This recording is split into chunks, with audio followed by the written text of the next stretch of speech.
Halo, welcome back to my channel. Hari ini aku mau ngelanjutin review mouse episode 4. Yuk disimak.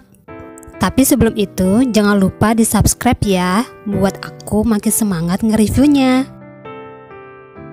Dimulai dengan nenek Oh Bong-yi yang berusaha menghindar dari kejaran Sung Yo-han. Dan terdengar narasi Sung Yo-han kalau terkadang dia berburu secara acak. Tapi wanita ini melihat sesuatu yang tidak seharusnya dan berakhir jadi target yang tidak terduga. Diperlihatkan Sung Yo-han yang membunuh nenek Oh Bong-yi. Dan seperti biasa, Sung Yo-han pasti mengambil barang berharga dari si korban. Kali ini yang diambilnya itu pin kecil yang diberikan Oh Bong-yi sewaktu kecil. Di rumah sakit, Go Mu-chi menunggu hasil tes jari Na Chi-kuk. Melihat rekannya datang, Go Mu-chi memintanya menyelidiki teman Sung Yo-han, Kim Jung-sung, karena temannya itu dipakai Sung Yo-han sebagai alibi. Go Mu-chi mendapatkan telepon dari kaptennya dan segera pergi ke bekas pabrik pakaian. Di sana tergeletak mayat, diperkirakan sudah meninggal 10 hari. Ingat nggak di episode 3 yang Jung Barem menyadari itu bukan jari Na Chi-kuk? Ternyata jari itu jari korban yang ini. Oh Bong-yi yang duduk di dekat jembatan melihat mobil polisi yang melintas di depannya. Rekan Go Mu-chi yang melihat Oh Bong-yi yang duduk di bawah hujan menawarinya untuk naik ke mobil dan mengantarkannya kembali ke rumah. Go Mu-chi yang melihatnya seperti teringat gadis yang pernah dia lihat di kantor polisi waktu itu. Di perjalanan pulang, Oh Bong-yi melihat para tetangganya dan bertanya keberadaan neneknya. Para tetangga mengatakan mungkin nenek berada di TKP dekat sini untuk melihat kejadian korban pembunuhan. Setibanya Go Mu-chi di TKP, dia melihat korban pembunuhannya seorang nenek yang menggenggam foto yang terbakar. Oh Bong-yi ingin melihat lokasi pembunuhan tapi ditahan oleh Go Mu-chi.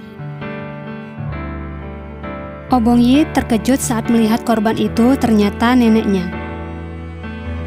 Jung Barem yang sudah sadarkan diri di rumah sakit terus ditanyai Go Mu-chi. Jung Barem menjelaskan kalau nenek Oh Bong-yi melihat pembunuh gadis yang di akhir episode 2. Dan dia menyebutkan bahwa dia memegang foto bukti pembunuhan itu. Jung Barem juga mengatakan pelaku itu ternyata kidal. Sung Ji-eun datang menemui anaknya Sung Yo-han.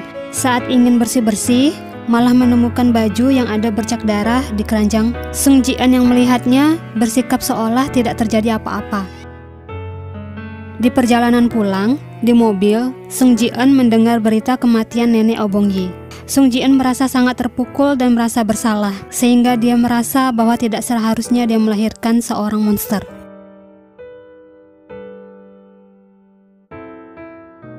Choi Hong-ju datang ke rumah Sung Yo-han dan menemukan plester bekas yang dipakai nenek Oh Bong-yi.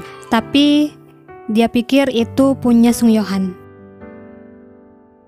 Sung Yo-han datang ke kamar pasien Jung Barem dan berusaha membunuh Jung Barem, tapi malah dikejutkan kedatangan tiba-tiba Oh Bong-yi yang menyalahkan Jung Barem atas kematian neneknya. Di kantor polisi, Go Mu-chi berusaha mencari tahu foto apa yang digenggam si nenek dan menemukan kalau itu foto korban yang ada di akhir episode 2. Jung Barem yang merasa bersalah atas kematian si nenek, dia menyusuri tempat yang didatangi si nenek untuk mencari bukti sampai Jung Barem bertemu Go Mu-chi di tempat agen penyalur tenaga kerja itu. Go Mu-chi dapat info CCTV saat si nenek turun dari bus dan menyusuri jalan itu hingga tanpa sadar Sung Yo-han mengawasinya dari lantai atas rumahnya. Rekan Go Mu-chi mendatangi teman Sung Yo-han, Kim Jung-sung, dan berpura-pura meminjam ponsel Kim Jung-sung untuk menelpon Sung Yo-han dan menyadari kalau pernyataan Kim Jung-sung itu palsu. Rekan Go Mu-chi itu pun langsung memberitahu Go Mu-chi perihal itu. Di berita menyiarkan seorang anak kecil yang hilang di taman bermain saat anak itu tengah proses penyiaran. Anak itu bernama Han-kuk. Kim Jung-sung pulang ke rumah dan mengemasi barang-barang seperti ingin segera pergi dari sana.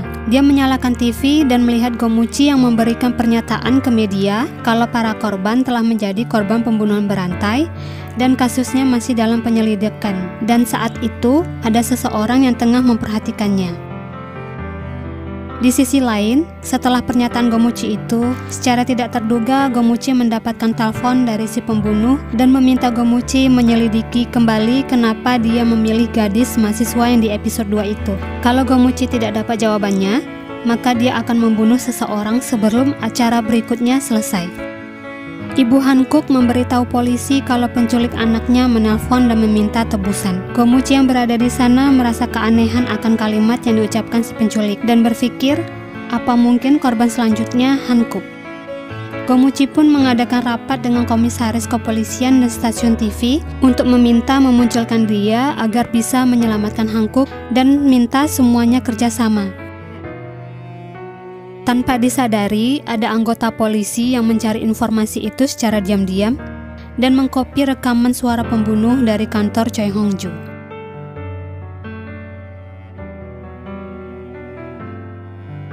Tak berapa lama rekaman telepon si pembunuh ke Gomuchi tersebar dan diberitakan di TV.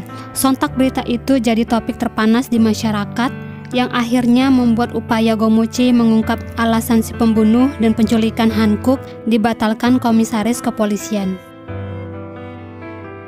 Gomuchi pun akhirnya mengundurkan diri.